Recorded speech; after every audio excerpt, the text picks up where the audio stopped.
Hello. You should say this is Lex Rothberg. This is Lex Rofberg. This is our first Judaism Unbound live on video recording where we are sort of combining, we're bringing two worlds together, the Judaism Unbound podcast and the Jewish Live, whatever that is, live TV service. And we are doing essentially what is an episode of Judaism Unbound before a live studio audience, which we have never really done before. We've done versions of it where we've had some kind of panel discussion that ended up on the podcast, but we've never actually done an interview of one person that's going to end up as a podcast episode in front of a live studio audience. So that's what we're doing here. And anybody that's here watching, we welcome you. And I just want to say that you are going to see a little bit of how the sausage is made with the Judaism Unbound podcast if you're interested. So we're going to have some starts and stops. We're going to say, hey, could you say that again, where your audio was a little fuzzy or whatever.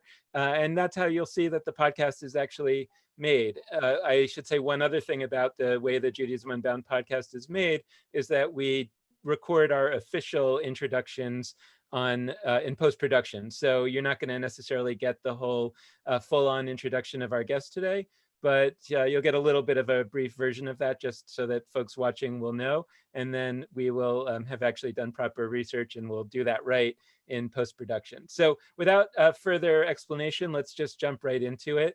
And I'm going to introduce our guest, that because we are sort of in this leading up to Passover season, and in particular, people are expressing a lot of anxiety about this Passover. How am I going to do my Seder this year? And it's so different. And we had an opportunity to interview our guest today, and actually a number of guests I'll talk about in a moment. But our guest today, Ellen Bernstein, who is the author of a new Haggadah called The Promise of the Land, which is a Haggadah that is focused on the earth, on ecology, and we'll get into much more about what it's all about in your language, Ellen. But we are going to speak with Ellen Bernstein. I should say she is the founder of Shomrei Adama, which is the first Jewish environmental organization, and the author of many books on Judaism, the ecology, and the Bible.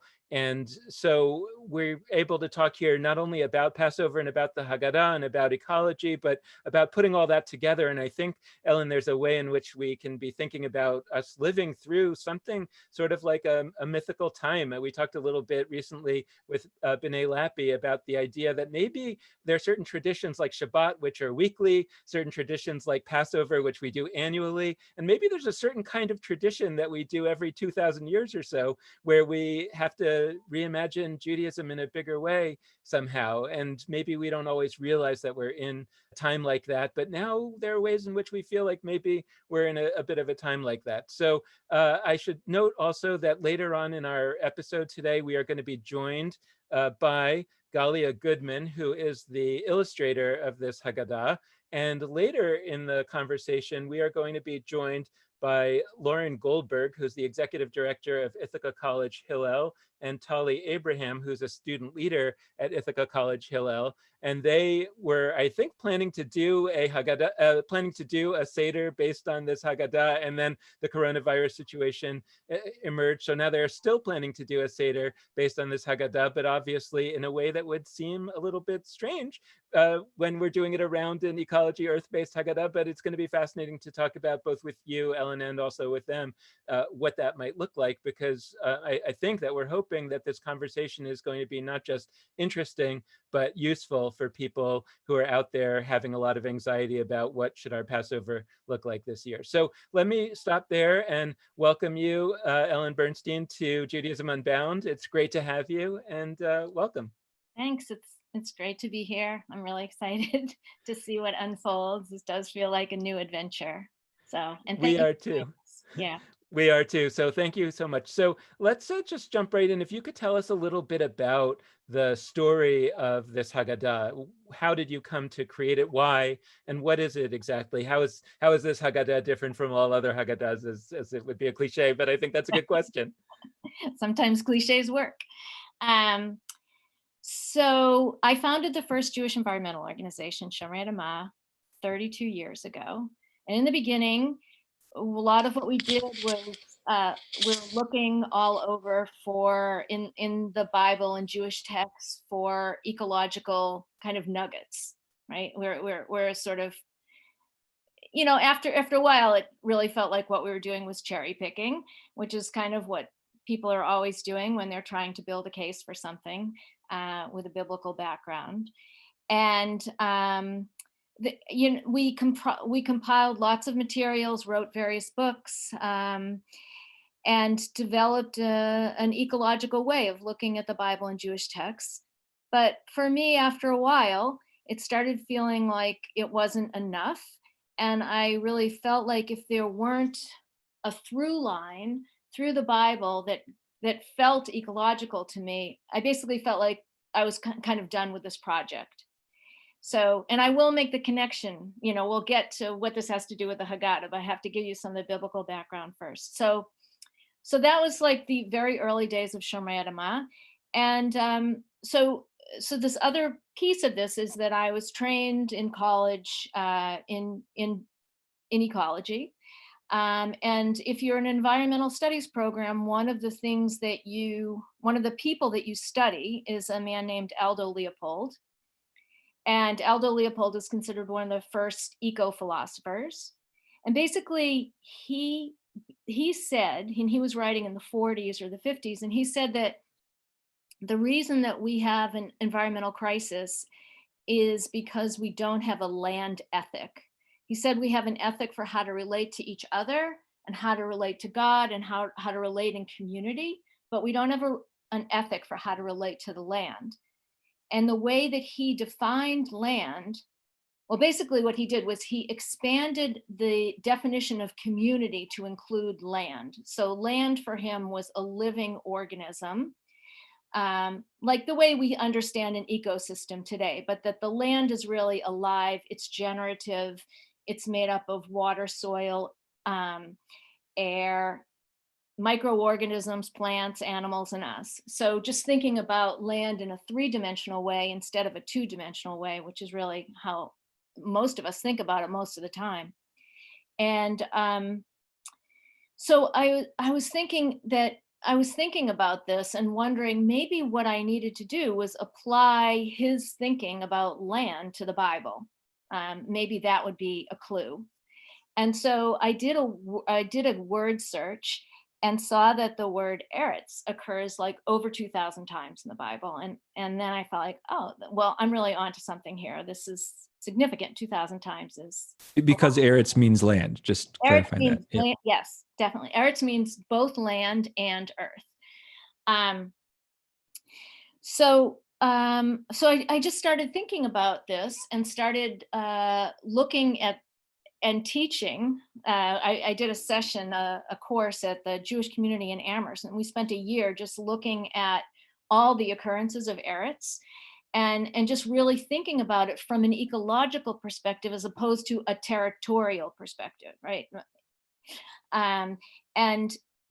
Like thinking of eretz is an ecological system as opposed to being flat and inert and just stuff, right?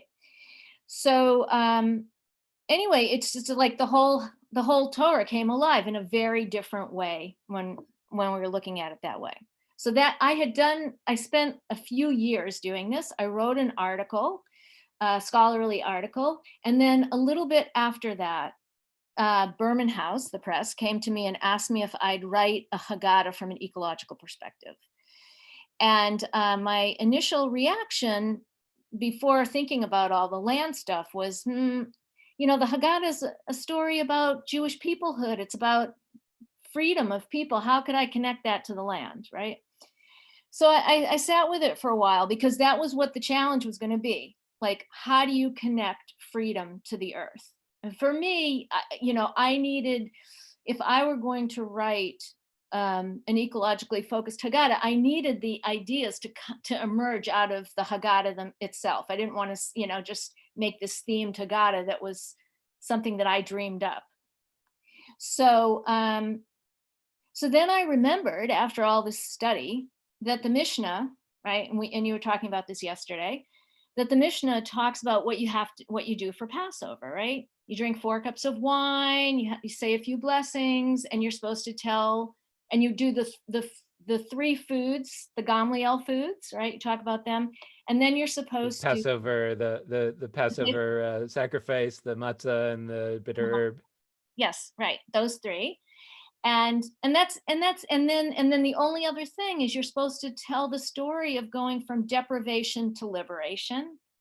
And the way you're supposed to do that is by reading this passage, my father, that begins with the words, my father was a wandering Aramaean. Okay.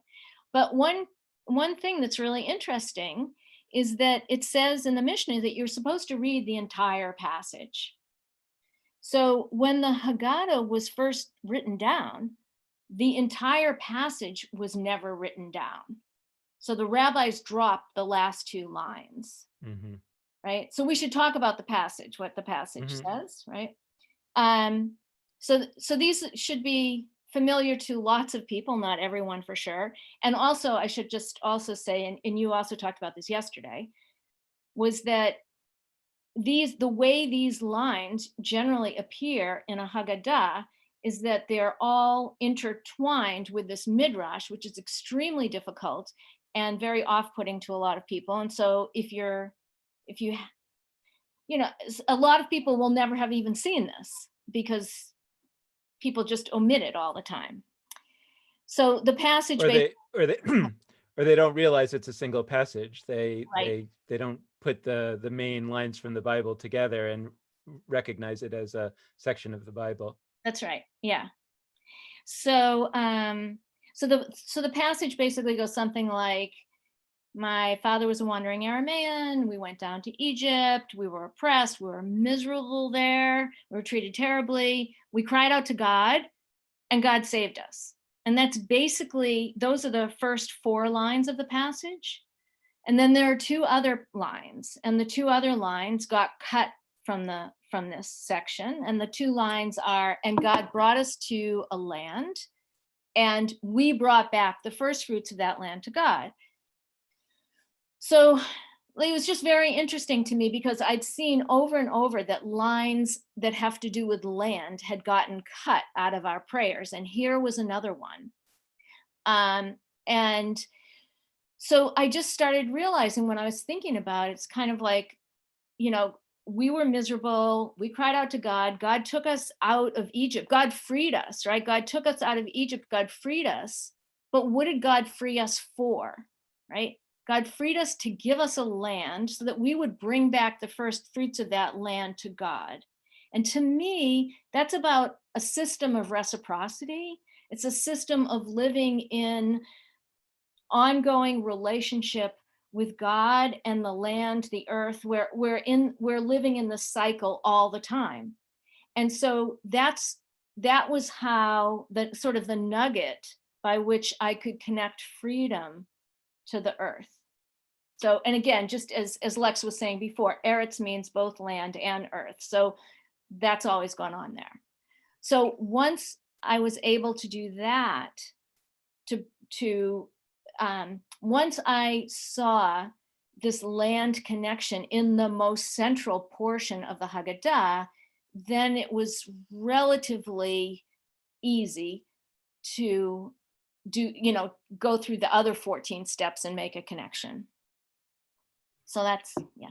Well, so can we dig a little into that? So I guess I would float my theory, and I think I read this somewhere else about why those lines were cut off. Was because the whole passage from Deuteronomy was originally what was said at the bringing of the first fruits offerings on the holiday of Shavuot, and it sort of feels like they probably were saying, well, look, can we preserve some of this because we're not in the land anymore and we don't have first fruits offerings, but we still kind of like this poem. So let's keep the first 4 lines, and the other 2, I guess we can't really say anymore. It makes us sad to say them. So let's kind of, stop saying them, and we'll move the whole thing to Passover. And the question is, okay, so how do you resolve that now, right? How do we think about bringing those back into it? We can talk about what I did in the Haggadah. Sure. shall I show that section? Is that a good thing to do now, or do you just want me to talk about it? You tell me how to handle this. I think maybe for now, just talk about it, like just, because this part, and when Galia comes on later, maybe we can sort of talk about it again. You can describe a little bit of the... Yeah, no, I'm going to read a little bit if that's okay. Hang on. Okay, sure. Second. Okay, so basically what I do is, as you were just mentioning before, in the traditional Haggadah, what happens is a lot of times people don't even see the biblical passage because it's all wrapped up in this midrash. What I've done is I've restored the biblical passage to its biblical context. So basically I have each line of that Deuteronomy passage, and then I give the context and tell the story that goes along with that. So it's totally from the Bible. So then so I restored 2 lines. So one of them is, Adonai brought us to this place and gave us this land, a land flowing with milk and honey. So I'm just going to read you some of my drash on this. Getting out of Egypt was not the hardest part. We'd spend 40 years wandering in the wilderness before we could receive a land where we could set roots, grow our own food, and finally be free. It would take all that time to heal from the condition of slavery that we inherited in Egypt. In Egypt, Pharaoh owned and exploited the land and everything in it: the fruit trees, the animals, the gold deposits, and us. In Pharaoh's ownership economy, people and creatures were commodities to be bought and sold. If we were going to inherit a land, we'd need to honor the dignity of all people, all creatures, and the land. God freed the Israelites not just for our sake, but for the sake of the entire creation. The land and its creatures belong to God. Just want to read one more section here. We could not own the land because land has a life of its own. We were to treat the land as a commons which everyone could share and enjoy together, just as we all share the land. We were to see ourselves as God's tenants, guests on the land. Actually, if you don't mind, can I do one more? The hardest lesson for us to learn was that the land could not be guaranteed. If we neglected the land's need for rest every 7th year, if we forgot the Sabbath, if we avoided giving to the poor or hoarded the land or its produce, our behaviors would reverberate in the land. And one day the land might be unable to endure our indifference any longer. The land may have no recourse but to spew us out. If we wanted to dwell freely in the land for generation, we would have to learn what farmers have always known, that caring for land is a matter of life and death. It requires dedication, perseverance, and love. Cool. Really cool. Thank you. So anybody who listens to Judaism Unbound, our podcast regularly, and this is, straddling the universes of jewishLIVE and Judaism Unbound today, this recording that we have, they'll tell you that Lex loves to ask about titles and names of things. This is a thing I love to do. I am really struck by the phrasing promise of the land. I am really interested in that. And I want to hone in on a couple of things. So first off, the phrase we all have heard lots and lots and lots is the promised land. We hear that. And I've been reflecting since I saw that title, and especially hearing you talk just now about how historically in Jewish thought, and maybe even more today with the state of Israel being like an actual state, the difference between land and the land in Judaism is massive, and in Hebrew, aretz and haaretz, or eretz and haaretz, like it would, because some people might be listening so far and be like, wait a second. You're saying that there's this gap where we haven't had this relationship in a deep way to land, but like Israel is this huge deal. And the whole story is a journey from one land, a narrow land, Mitzrayim, Egypt, to a new land. But I think you're totally right, because what we miss, and I think there's something very deep here, what we miss when we hone in on a particular, I don't know, landmass, body of land, like area of Territory. land. Yeah. Yeah, territory. Thank you. When we focus on the holiness of that particular land, almost by definition, we're not talking about the holiness of land, period. To go back to what you were talking about with Leopold, like the idea that land of everywhere is sacred and alive. And so I think that there might be a real gap in Jewish thought and history, precisely because of the importance we've given to haaretz, to the, like capital T, the land, Israel, that sort of, I don't know, it takes up the bandwidth, the space that we would be talking about land generally, and it hones it in on one land. So I guess I'm curious to hear from you about that phrasing, promise of the land. Generally, of land is how I hear that from you. I don't hear it only as talking about Israel, and how that played into your Haggadah construction. Yes. Well, this is exactly one of the things that I was hoping we'd talk about. And also it plays into the language conversation we were having earlier. So yes, I mean, the promise of the land is a play on the promised land. It's not the promised land. It's about what land promises us. It's all the gifts that land promises us. The gift of life, the gift of food, right? The gift of shelter. Land gives us everything.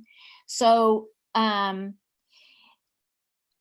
the promised, this was God's promise to us, is God's promise.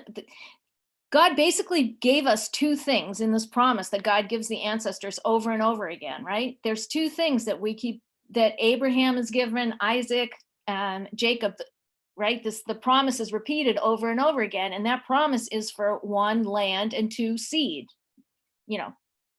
children, seed. Seed, yeah. Oh, sorry. I heard that as sea, like one if by land, two if by sea for a second, because of how you phrase it, but seed, great. Yeah, seed. So and I read the Bible mythologically. I read the Bible as this incredible mythological literary text, and that we learn from the mythology that the ideas that are evoked. So to me, the land is a universal land. It's the land is the land that we live in reciprocal relationship with wherever we are. If that's Israel and we live in Israel, then that's that land.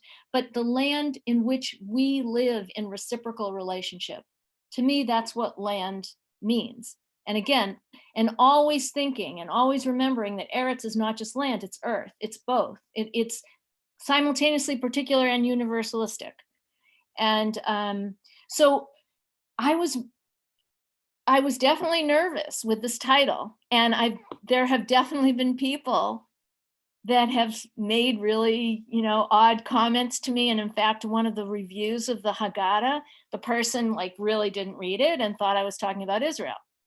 And it's so that's one of the these tricky language things. And I just want to say one other, but feel free to ask me to explain more. Okay. But one other thing about this, so thinking about what the title should be was a really big question for me. Because originally, they came to me, Berman House came, and they said that they were interested in an ecologically focused Haggadah. And I didn't want the title to be a green Haggadah or an environmental Haggadah or an earth-based Haggadah, because to me, this is Judaism. And I didn't want to say this was for a particular group of people. I want to reach a much bigger, wider audience. I don't need to reach people that are already super environmentally oriented. I mean, yeah, great, it's wonderful for them. But the whole point is to also reach people who are going to be turned off by environmentalist language, right? So to me, the earth is the most universal thing. It's and just wanting to reach the widest number of people. Can we talk about? Do you want to go, Lex? Yeah. So if that's cool, it's fine. I've got just to follow up on the universal. Go ahead. How the sausage is made, everyone. Okay. So Yeah, I'm really thrilled to hear you bringing up this constant Jewish tension of particularism and universalism, um, because I felt that in exploring your Haggadah, and what I really felt was an emphasis. I mean, this was my takeaway, on the universal side of it, and I think that for all the reasons you just said, it makes perfect sense. We're talking about land is not only a Jewish thing. I mean, I actually had a moment where I was looking. This might seem weird. There was a cool rewrite of Who Knows One that you had. Yes, Hyester and What? Kaufman's. Yes. Oh, great. So and we'll try to get a link to that in our website. But it redid a lot of, so there's the classic Passover song, Who Knows One, there's one God, and then it goes, there's two tablets of the Ten Commandments, there's three fathers. It gives you all these all these specifically Jewish numerical things, all the way up to 13. So it gives you a Jewish connection for every number. Right. This one was very universalist, and you could, like, honestly, I think you could show, I'm not looking at it right now, so I forget if there were some that were more specifically Jewish, but if my memory is correct, it was mostly universal. And honestly, it would work for any group of people. They wouldn't even know it's Jewish necessarily if you didn't tell them. And I'm not saying that as a critique, I'm saying that as a celebration, because I do think that we've erred pretty hard in the Passover.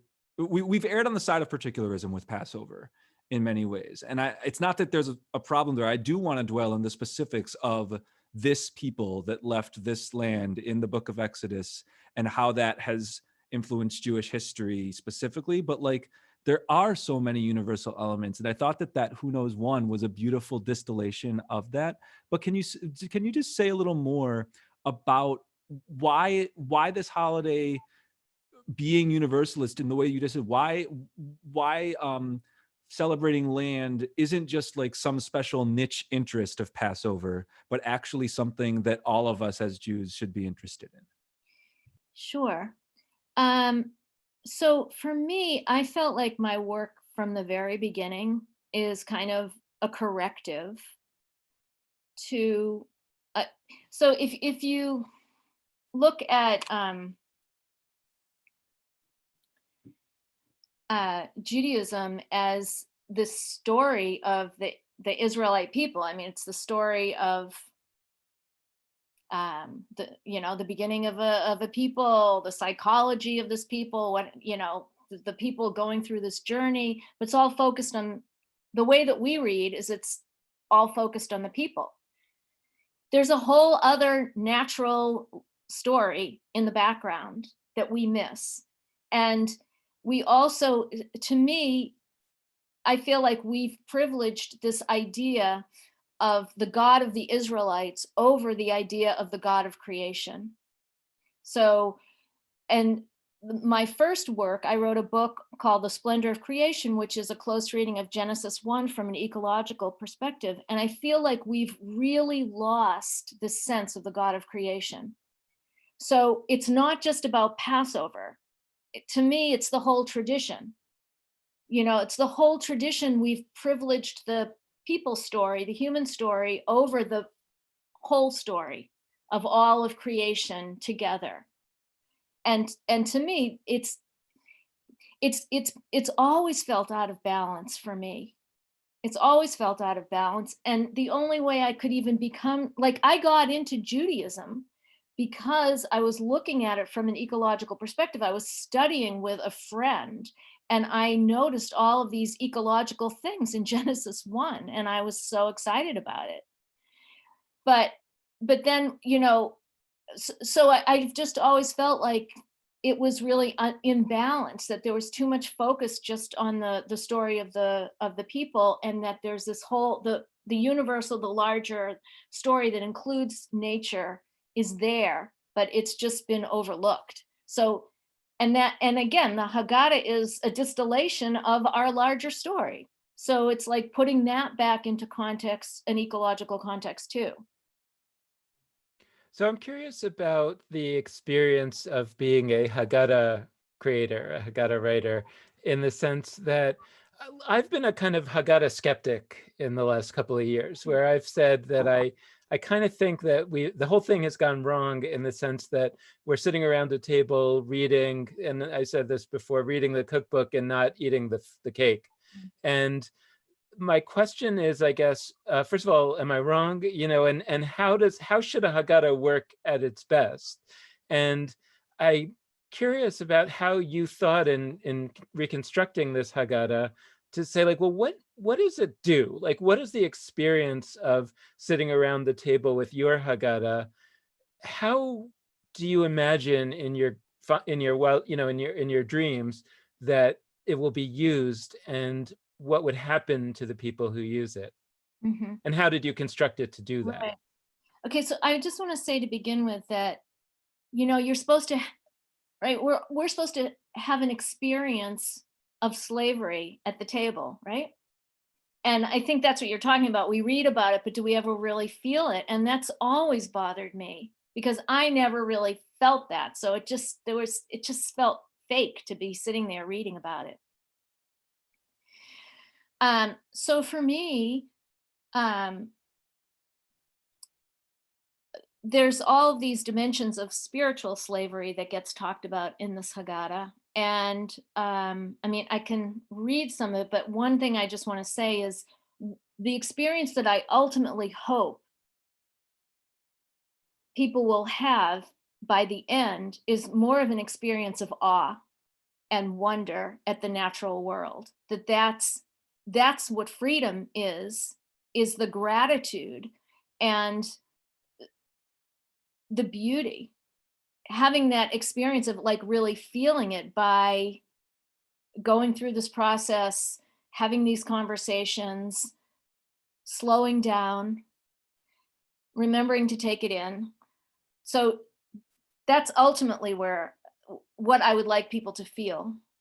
The slavery part in more that you experience in the beginning, it does feel like more like a conversation, but it's also like looking at things that you do in your daily life, maybe having some insight. I guess that's how I would say, having some insight about ways that we enslave ourselves, and how we are slaves to the system. What are the products that we buy that we buy because our friends buy them, that kind of thing, so it's more, I mean, if we're supposed to feel slavery and freedom, to me the slavery part is the insight about how enslaved we actually really are. But Yeah. I mean, do you Dan, all you. yeah do so that's the goal. And how did you construct the Haggadah so as to provide that experience? Like, what are the things that you changed? What are the things that you tweaked? What are the things that you eliminated, added? How does one look at the Haggadah, let's call it the traditional Haggadah that we kind of know and maybe love, and how do you take that and try to make it work better or differently to provide the experience that you're trying to provide? Okay, so first of all, I just want to say that I was trying to do something bigger in a way than just the Haggadah, because I'm like really introducing a different way of thinking and trying to make it as accessible as possible to people.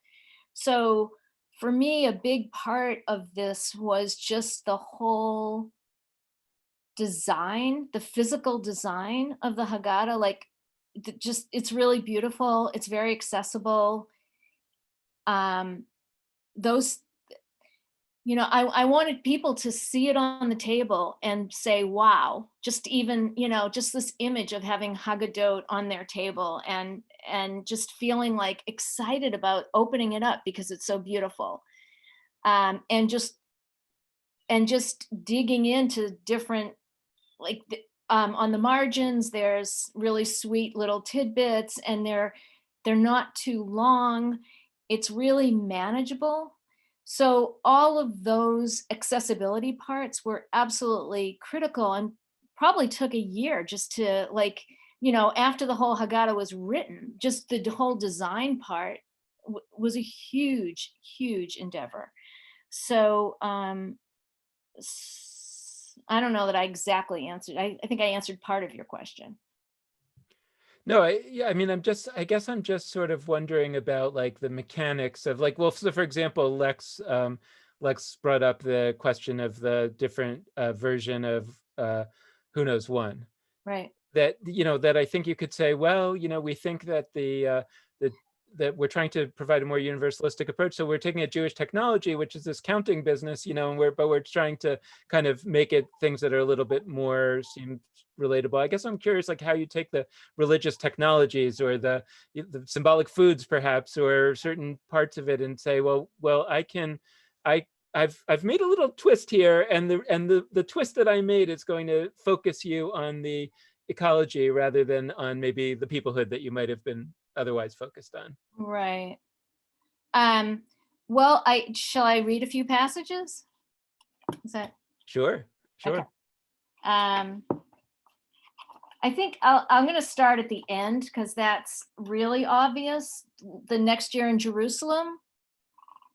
So I'm just going to read the context for this.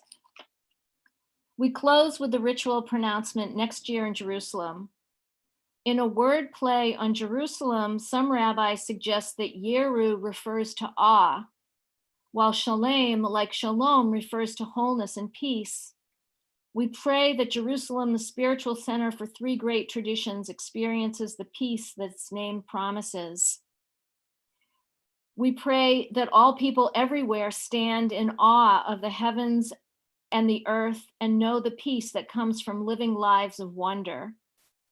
In the years to come, let us dedicate ourselves to making our cities wholesome cities, cities of peace. So that's a real shift. And just to bring up, I want to bring up Yachatz because I feel like it has particular. Well, let me do Karpas, a little bit on Karpas and a little bit on Yachatz. So, and I just want to say, in the old days for me, when I would celebrate Passover, the only thing I could relate to was Karpas because it was about spring. So, and in this Haggadah, each one of the steps has at least one full, beautiful image. And here, it's this full-blown green vitality. Karpas refers to all the green vegetables, the parsley, arugula, or other greens on the table that sprout from the soil. It symbolizes the vibrant, verdant energy of spring, of life's urge to break through the dry earth. It reminds us that the freedom to just be, to express one's inner nature, is the most essential freedom. And then there are also these sidebars that in the margins, there's questions and little nuggets. And so here's one. When eating plant foods, we're required to recite a special blessing, but no such blessing is required for meat. Why do you think this is so? And let me just, I know we're going to bring Gali in a few minutes. So let me just read this one for Yachatz, because so Yachatz is about matzah and then splitting the matzah. Matzah is the simplest of all foods, wheat and water, humble pie. It's parched, dry, and unassuming like the desert. When we consider matzah relative to bread, one of its meanings becomes clear. Bread is the puffed up version of wheat, far removed from the flour and the earth from which it comes. In the context of Passover, bread symbolizes the additives and excesses that weigh us down and enslave us. So then I have in the talk about it section, a discussion question, which says, if matzah teaches simplicity, what foods might we want to enjoy during Passover? If matzah suggests that we enslave ourselves to the excesses of our culture, what excesses or additives do we want to avoid during Passover? And just this other section, I feel like is really relevant and meaningful this year, which is when we break the matzah. The broken matzah is symbolic of our own brokenness and the brokenness of the world. Some of us have broken with the past, We may have lost a sense of history and a connection to our ancestors. Others may feel broken or detached from our earthy home. We may have lost touch with the natural world and all it gives us freely each day. And then again, there's a sidebar that says, like a discussion question, which the way I imagine we'll handle discussion questions on a remote Seder is, you can have these breakout rooms for the Zoom call. So we break them, break people out and ask questions for them to talk about with each other. So this one, are there ways today that you're feeling broken or disconnected?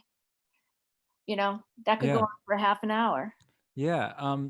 So I really appreciate what you're saying about how this is not just about Passover, but really could be a map onto much more, a much broader point about what Judaism is, or how we could orient to the world, to the land of our world. And so I wanna address like a hypothetical viewer right now, or a hypothetical listener. So this is sort of someone crossing their arms, thinking, okay, this is all well and good. But it is flashing back to what you said at the very top about like cherry picking, like, oh, this is cool and you're giving reasonable ideas, but is this really, like, is it really fair to say that like Judaism or the Passover story is as much about land as it is about people? Like, is that really true when we look at the text? And so, I firmly agree with you that the answer is yes. And I want to give some of my initial responses to that person, because I've met many such people. They're not just hypothetical. So one of them is, we talk all about Shabbat and how this core practice of Judaism, having a rest day, is so important. But like, what's so obvious when you dive into the text of the Torah is that people get a Shabbat. And So animals animals right there in the Ten Commandments, in one of the versions of the Ten Commandments, are invoked as getting a Shabbat, and the land gets Shabbat. So the land doesn't get Shabbat every 7 days, but every 7 years the land gets a Shabbat. And it's not meant to be some big allegory. Like it's clear that the land actually gets its rest. Like, this isn't a stretch. It's right there. And the other thing, like some of the language that's used, orla, the idea of snipping, there's the same word for what the Bible sometimes uses with respect to circumcision, like for humans, is used for cutting trees at a certain point. There's all these ways in which the land is not just land. The land has vitality. Right. It is comparable to humans and to animals. And to say this is the other one I was thinking of. Like, just look at the 10 plagues. Just look at like how the text of Exodus makes its point that catastrophe is happening. You start off with a body of water getting destroyed and turning into blood, and then over and over again, various animals and insects, whatever, infest the land of Egypt. Eretz Mitzrayim. We just blur right past that phrasing of Eretz Mitzrayim because we hear it so much. We don't even hear the land part. But like, these are infestations of the land. It's not.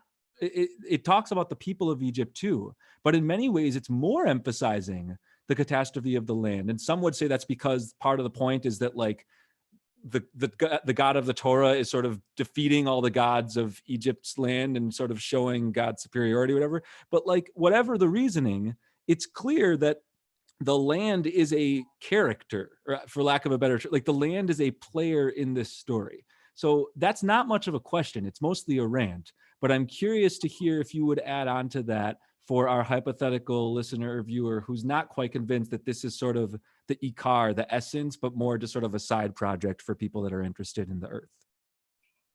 Well, I love what you just said. And I hope you don't mind, but I'd like to read my little plague section. Is that okay? Just because it kind of takes what you're saying the next step. God could have sent an army to overthrow Pharaoh, but God called on all of creation to convey the message. the plagues perverted the entire natural order. God had created the earth and all its creatures. Now God was undoing creation in Pharaoh's corner of the world. So for me, again, it's like this, all of this, you know, when we talk about it in terms of, it gets back to language stuff again, right? When we talk about it in terms of creation, some people are more comfortable with that creation language. So certain people would respond better I think if we talked about it in terms of creation, then more secular people, on the other hand, aren't going to like that language, and like land may feel better with land language. But yeah, I mean, Lex, I totally agree with everything that you said. I just you know, some people are just are going to believe whatever they want to believe, you know. I mean, my book on Genesis 1 goes through every verse of Genesis. So let me just give you one more example, which is if you look at the commentaries, like rabbinic commentaries on the sixth day of creation, right? When on each day of creation, not every day, but most days, each thing is called good at the end of that day, right? Everything that's created is good. It has integrity. You get to the sixth day, and what's very good? What is very good? What do you think is very good? We're Well, muted. so That's the why it's taking us teaching- a second to answer. The teaching that I've generally been told is that the creation of humanity is very good, Tov Ma'od. Okay, great. Thank you. Perfect. That's not what it says. If you look at the text, it is not what it says. The word kol is repeated like, I don't know, 7 or 10 times in 3 verses. So on the sixth day, right, people are created on the sixth day, animals are created, and then people are created. But when it comes to what's Tov Ma'od, it's repeated over and over, the word kol, everything all together is very good. So if you look at rabbinic commentary, right, most rabbis are, you know, throughout the ages, we're saying it's humans, right, that were created, that's very good, but it's not what the text says.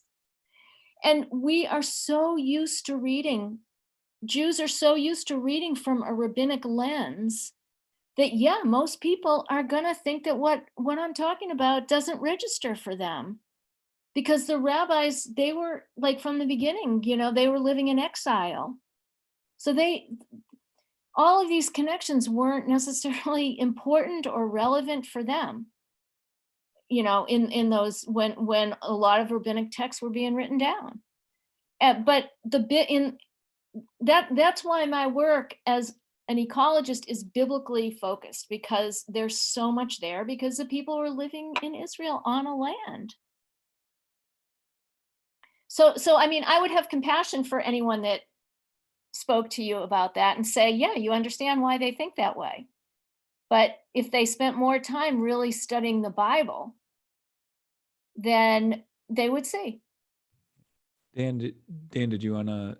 No, I was just going to say that, you know, we are going to bring in Galia, the illustrator, and then we're going to talk with you and her for a while, and then our friends from Ithaca, and then we'll just as more note for people watching, that we'll have a little bit more conversation with you, Ellen, alone after that. And so just in order to respect people's times when we told them to show up, now we'd love to bring in Galia, the illustrator, and here she is. We have to unmute you, Galia, I think, or you have to unmute yourself. There you go. Oh, am I unmuted? Okay, Yes. Thank you. Yes. Wow, Ellen, that was fabulous. Thank you so much. Every time I hear this woman talk about the book, I get more and more and more excited, because the fact that I'm even involved in it, to me, is a miracle, kind of like the splitting of the Red Sea. Well, can you tell us a little bit about how you got involved? What's your background as an illustrator? And I'd love to hear a little bit about, first of all, the process. I mean, how do you come into a project like this? But also kind of, what is your take? Like, where did you feel the illustrations, or how did you work with Ellen to make the illustrations a central role in this book? Okay. Well, the way I heard it from Dina, who is the editor, right? Chief editor of this thing. When I talked to her, she sent me an email and said, "We are looking for a Jewish ecological artist." And I said, "Okay." And when I talked to her, she said, "Well, Ellen Bernstein has written this book, and we're looking for somebody to do illustrations that reflect what she has come up with, the interpretation she's come up with, the kinds of things that she thinks are important. And we want to use a lot of what you've already created because we're very taken with your ecological landscapes and some of the other things you've done. But we'd also want you to create, especially for the Haggadah, certain things that have to do specifically with the ritual as it's, as she has it outlined." So I said, "Sure, we can do that." So I started I think I signed the contracts in December and I stopped working on it. I think the last things I did for them were in June.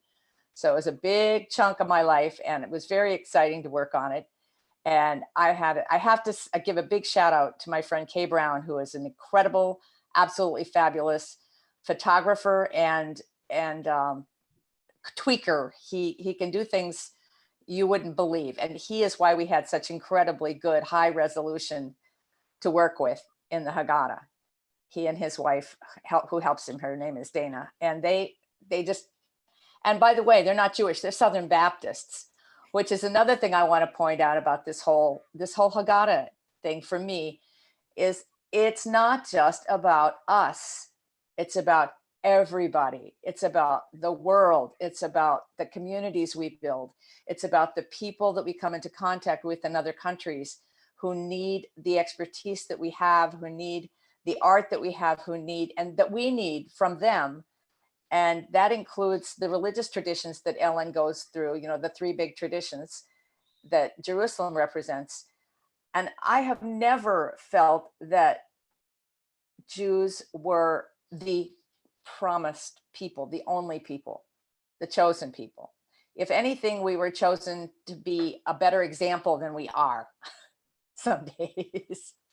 So I'd like to call up some of the pictures if we could. Should I just go ahead and start my little slideshow here? How do we do that? Sure. Yes, and as you do so, for folks listening in the future, in podcast format that's just audio, go ahead and go to JudaismUnbound.com, and you can find the show notes for this episode, which include all the images that Galia is about to feature and describe. Okay. Now, I wanted to say that the reason I got started on all this is the Promise of the Land Haggadah. But the piece that I'm pointing at, it's showing us a point, right? Is it? Sorry, you need to press the share screen. Share screen. Okay. The green button at the bottom of your Zoom window. Oh, there we go. PowerPoint. There you go. Okay. There. Spotify. And then just press screen. share. No, that's not it. Oh dear. Tech support. You have to press share screen and then it should open up a bunch of a window that gives you like little icons of different things that maybe open on your desktop. And then you have to select the one that you're trying to select. And then I think press share or something. Yeah. Yeah, Galia, could I just walk you through step by step? So wait, my tech support person is coming in. Yeah. Oh, I thought you were joking. I didn't realize. No, I'm quite serious. I'm quite serious. There we go. We've got a spouse, it looks like. Okay, there we go. Great. I got a spouse who knows way more about computers than I ever will. This is the page, the one that says Southern Shenandoahs, Virginia. This is the. Wait, we're still not seeing Sorry, it. we're still not seeing it, Galia. They're not seeing it. So can you press? So I'm gonna walk you through it. Can you press Okay. the green share screen button in Zoom? No, because I don't know where it is. So I'm not are you seeing it. in Zoom? Okay, So in Zoom, you want to press the green share screen button, there it is. Okay. and then you pick the window that has the images. There we go. There we go. Yep. We see it. We got it. Okay, thank you. All right, so the left side is the piece that I did based on a photograph that I took in the Southern Shenandoahs in Virginia, and the Promise of the Land title, the cover is taken from that piece. So then you go to the next scene. Oh no, did I do this again? Looks like if you at the very bottom there were like arrows. So if yes, and I didn't do it. Wait a minute. No, I see them. Like, yeah, press that. Okay, but now I've got to get rid of this thing up here. Okay. The reason that I started taking all these pictures is that at a Seder, Ellen, about 7 years ago now, my goddaughter, Anna Ruth, said, I have 6 months off before I start graduate school and I'm going to hike the Appalachian Trail. Who wants to come? And my hand shot up and my spouse looked at me and said, you're out of your mind. And I said, yes, I think I am. And I certainly have been, because I've been doing this now for almost 7 years. I still have about 200 miles left to go as I finish the trail.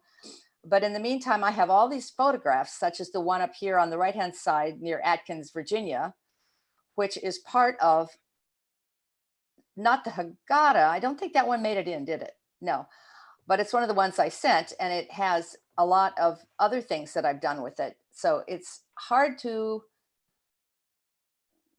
see it because you're all in the way. Never mind. But the Seiler Bald piece, which is the next one with the sunrise coming out on the left-hand side, that is the piece that was chosen by Berman House to become My Father Was a Wandering Aramean. Mm. And there's a wonderful piece. This passage is the beating heart of the Seder, recited as pilgrims brought the first fruits of the new year to the ancient temple. And that, I think, is very important, because what would happen if Judaism and all the other religions of the world had gone on to become giving and sharing religions rather than what we've got, with people wanting to get more and more and more and never, maybe they share a little bit, but they don't share everything they have by any means. Galia, can you talk about the process of the art itself? Yes, I'm sorry. Yeah, I get off into philosophy too. I'm going to be doing some writing after this experience.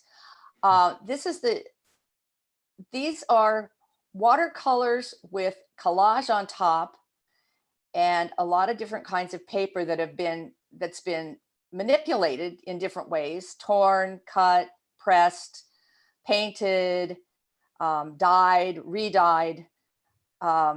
Some of it already has fibers and so forth in it, and some I added things to. And then the whole thing has paper cut on top of it, so that the trees are all the paper cuts, but the first part of it was just the surface part was underneath, and then the papers are on top of it. And almost all of my work is done that way. Let's go to the next slide real quick. This is another one that ended up in the Haggadah. This is in Grayson Highlands, Virginia. That's the artwork from it. And you can see all the different kinds of things that I just told you about, the painting and the drawing and the paper cutting and the pasting and the collage work. And then here we have Dayenu. And I love the passage that you put in here. Feel free to add your own verses to Dayenu. What would it be enough in your life, and what can we do without? For example, if we used our shopping bags and avoided plastic, Dayenu. And there are lots, and we've actually done this with the kids in my Seders for years, putting in modern Dayenus as well as the traditional Dayenus. So what is the process for how this picture became attached to Dayenu? Like, was it something that you had already done, or something that you did for the Dayenu, or something that you did a bunch of things and Ellen picked the one for Dayenu? How does that work? Ellen, that's your bailiwick. So basically, Dina, the editor at Berman House, and I went through. It was actually quite amazing. Galia's got a ton of work. And we repurposed, most of the pieces are repurposed work that Galia had already done. And then there's 4 pieces, I think, that were commissioned by Berman House. But basically, Dina and I, on our own, went through all this work of Galia's, and more or less, each one of us by ourselves picked pretty much the same things for each page. It was kind of amazing. Then we came back together to try to choose, and it was really quite easy. It was great. We were on the same page. So this piece, actually, thank you for putting this up, Galia. this was one of the very first pieces that I saw that I thought, okay, Galia's the right person. I actually looked at Galia's stuff, went on her website, read that she had hiked the Appalachian Trail, and it was like, okay, she knows what, she's got the right spirit. Yeah. So, and what was how did you think about which picture to attach to which part of the Haggadah? Is it just kind of gut instinct, or were you kind of looking for a certain? Well, I mean, it was, look, this is evening, right? I mean, this page is pretty much the page that has the it has the 15 steps on it, but it's right in the beginning. Yeah, there you go. It's right in the beginning. And so it evokes, right? We were looking for what was evocative for each page. Dalia, can you show Karpas? Do you have it right there? Yeah, it's coming up. It's before that. Oh, I can't. Okay. I'm sorry. All right. So it's really just this gut instinct of, oh, this will be perfect for Hallel. You know what I mean? Or this is, yeah. And when we couldn't find something that would be perfect for something, then that's when we asked Galia to create something. But one of the pieces that she created specifically for the Haggadah was the Deuteronomy, the culmination of the Deuteronomy section. So Galia, can you go back? I think you just had that. Oh, did you have that? No, that's the Magid. There you go. So this piece was commissioned to show like the exuberance. Really, that was the idea for Galia to make an image, to create an image that reflected the exuberance of an overflowing land and the gratitude.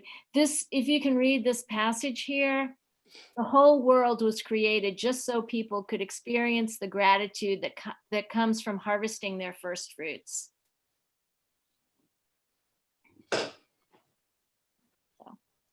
Yeah.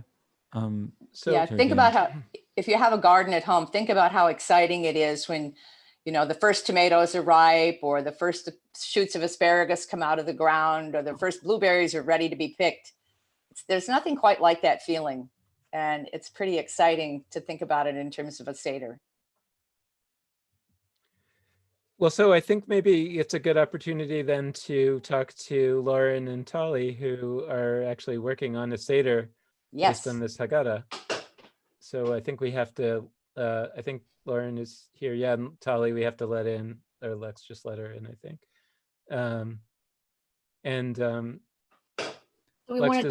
Can we stop the screen share quick? Sure. Should be at the top of your screen. There should be a stop thanks share. for letting me share this with you. Yeah. Great. So hi. So Lauren and Tali, we welcome. We said earlier that in the final product here, there's going to be some more introductions and stuff, but we'll keep things moving along. We introduced you at the top of the interview that, Lauren, you're the executive director of Ithaca College Hillel, and Tali, you're a student at Ithaca College. And tell us a little bit about kind of what your plans were before coronavirus with this Haggadah and what they have become. So Tali is one of the student leaders on our board, and she and our other student board members are charged with a lot of different things in terms of guiding our Hillel. But one of the things that Tali specifically stewards for us is religious life. And as Hillels, we really follow the lead of the students and what they're interested in doing. And to my pleasant surprise, this year, the students decided that they wanted to really take ownership over Passover Seder. And so we went out into like the open market, I suppose, of Haggadah land, because our Haggadah, as students expressed multiple times, was really old. They were old, they were gross. It was definitely time to retire them. And we came across you're not supposed to judge a book by its cover, but we definitely did, thanks to Galia, this beautiful Haggadah. And one of the things that struck me, and the reason that it was presented to the board and the board accepted the Haggadah as what they wanted to invest in for our Hillel for probably the next 30 years, because I guess that's how long Hillels keep Haggadot, according to the things that we find in ours. I think compared to my college experience, that was a little short. It's yeah, maybe more like 50 years. Yeah. I actually did find a service outline in one from over 30 years ago. So it's kind of, it's an archive in and of itself, but hopefully these, these will be ours for the next 30 something years. And the reason that our students really chose it was because of its accessibility. We were planning on doing this Seder with over 200 students, since it's on a Wednesday and our students were not going to be going home for the most part to their families this year. And so like every Hillel, we were really gearing up almost all year for Pesach on campus, and then had to pivot like everyone else very quickly to this new reality.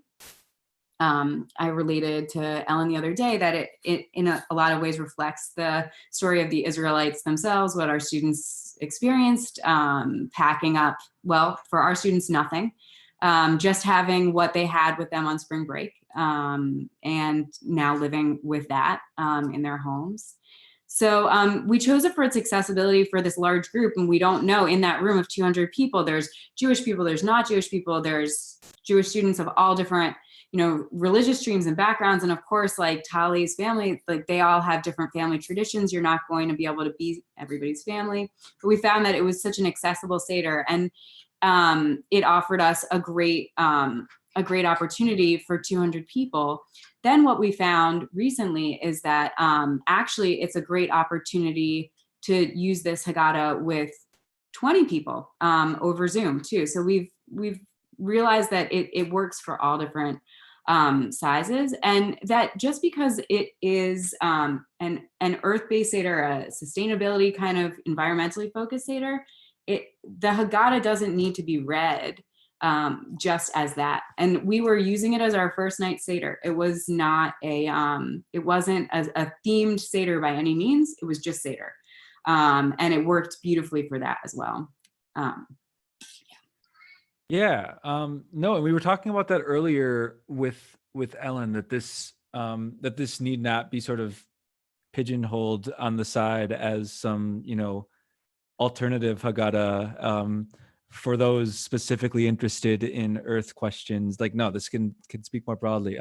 Tali, I'd love to bring you in and just sort of relaying the question Dan asked before, but adding a little. I mean, I'm curious what the last few weeks have been for you as somebody involved with planning this Seder. What has been particularly challenging? And I guess on the flip side, I'm kind of curious if it feels to you like working with college students, being a college student and working with other college students, that certain elements of this might be easier for folks who are able to navigate Zoom effectively, whether there might be opportunities opening up, exciting new ideas that you're trying via a Zoom Seder that have come to pass these last few weeks. So I'm just mostly curious how these past few weeks have been for you in planning this new wild kind of Seder.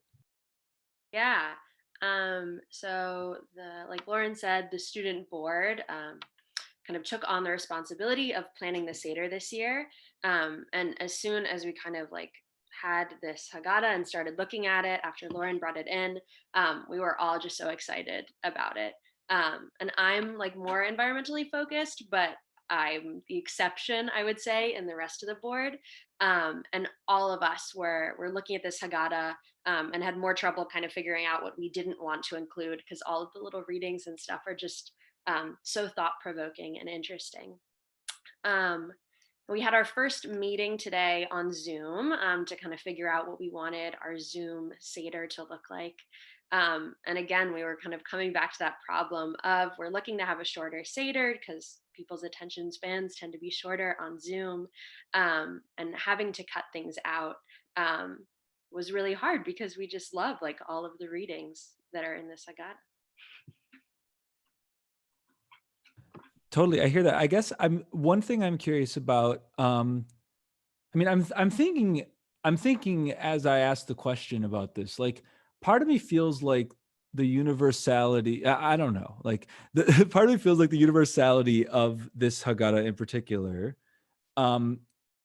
In like a universal modality like Zoom, we're sort of all in one place, but we're in different places as we do it. Like maybe that's something like our Earth, where we're all located on some part of ground, but it's all one planet. I don't know. Like I'm droshing out loud, and maybe it doesn't make much sense. But like I'm curious if there are ways in which a universally focused Haggadah like this, in your experience planning the Seder, kind of lends itself pretty well to a moment like this, where we're kind of hyper aware of the universe. Like this moment is a universal moment. Everybody on this planet is facing us not only shared issues, but a clear shared threat.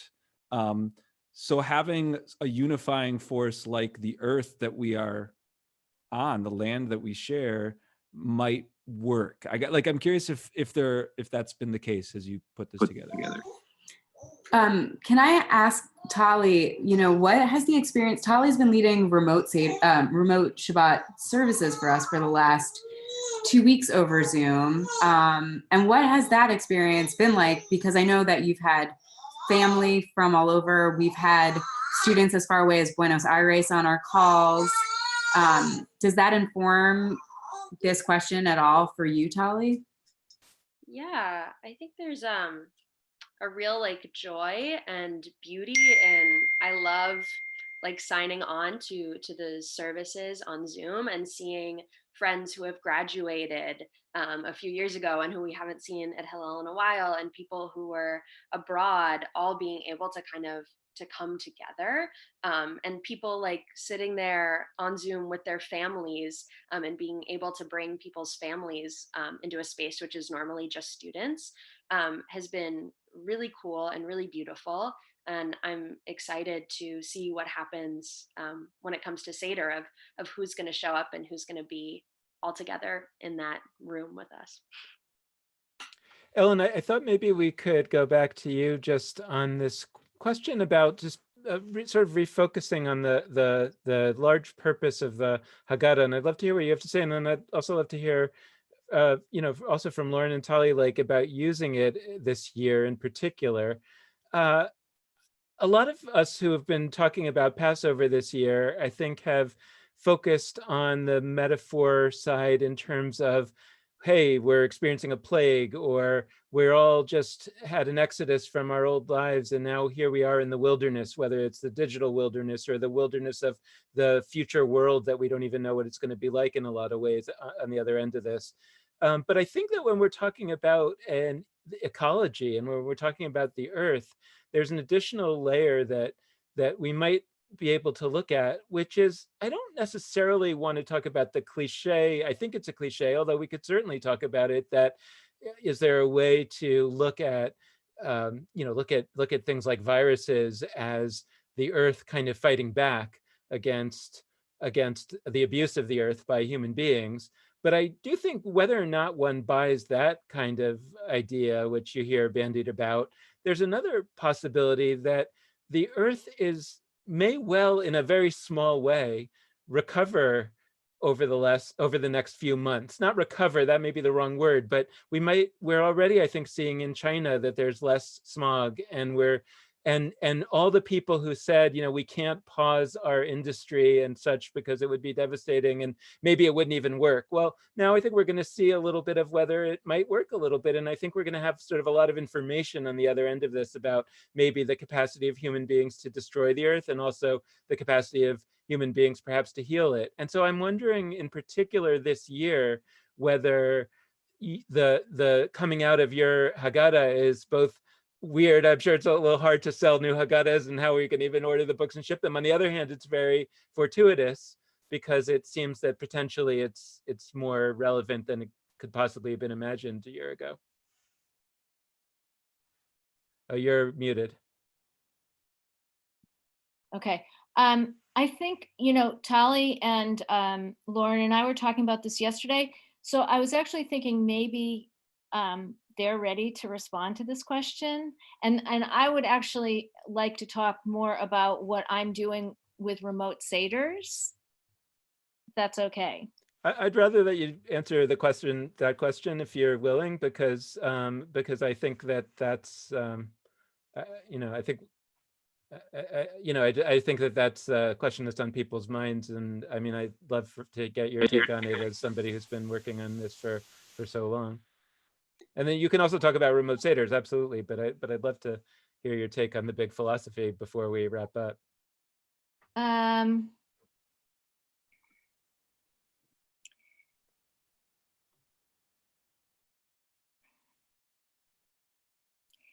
To me, I guess I'm just going to say that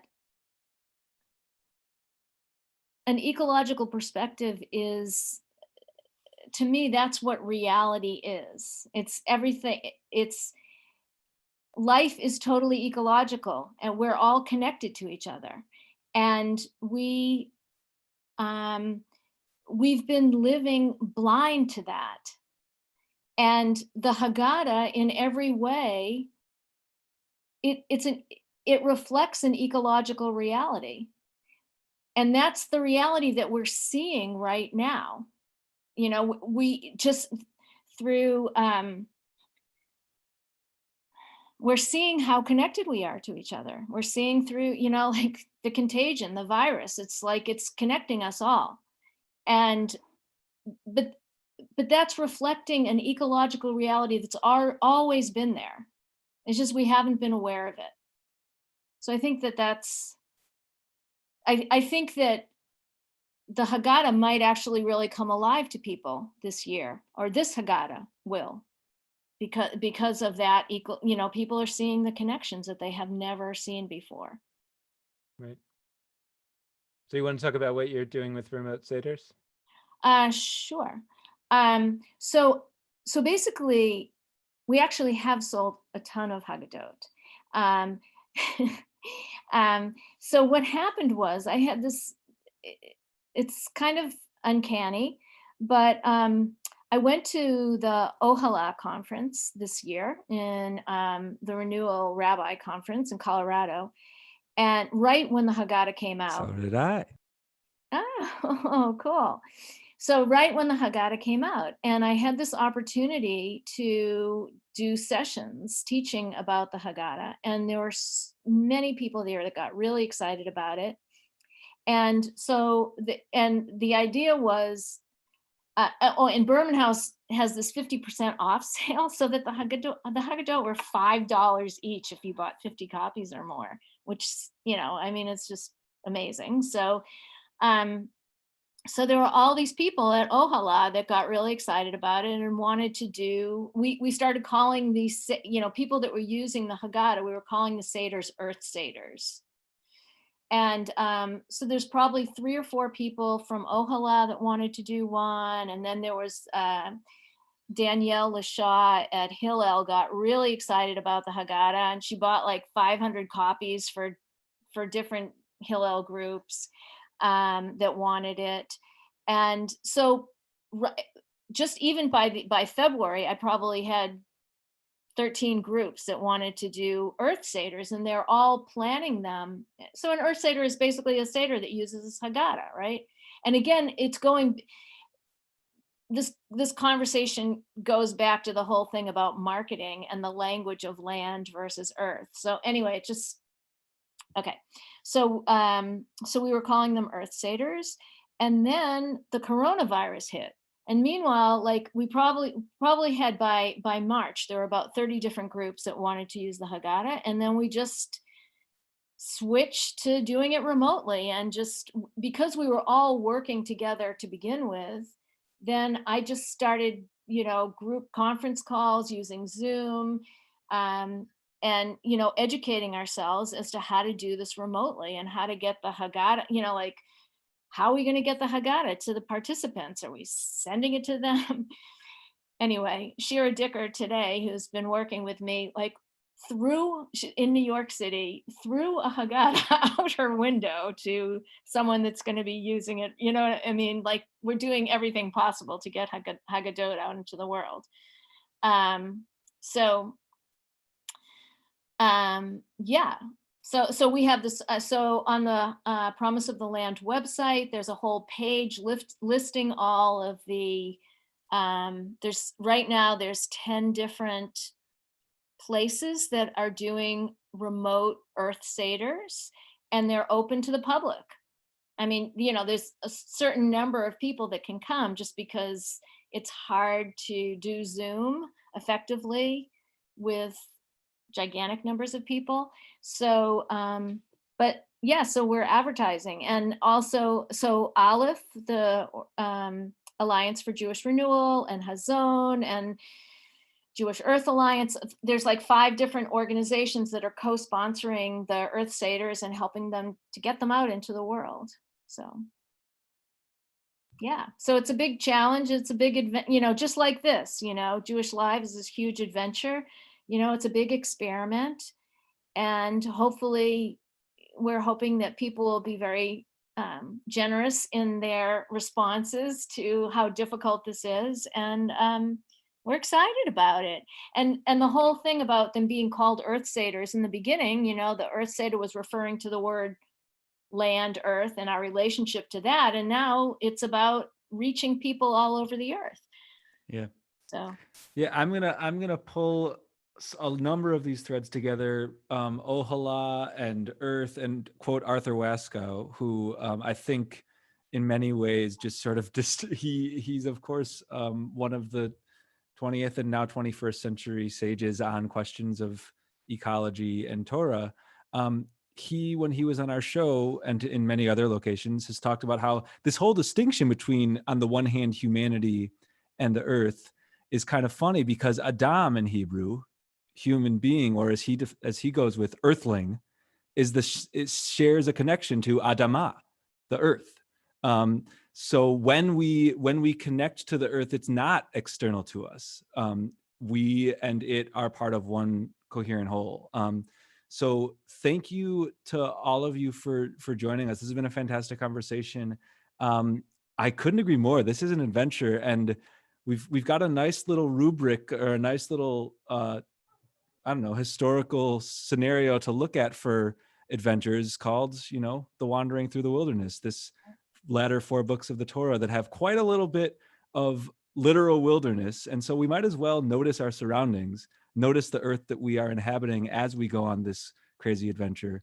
And you've helped us to do that. So thank you, Ellen. Thank you, Galia. Thank you, Lauren. Thank you, Tali, for joining us. It's been great. great. Thank you. Yeah, thank you so much. Really fun. Okay, so I'm stopping the live stream. Bye, live stream.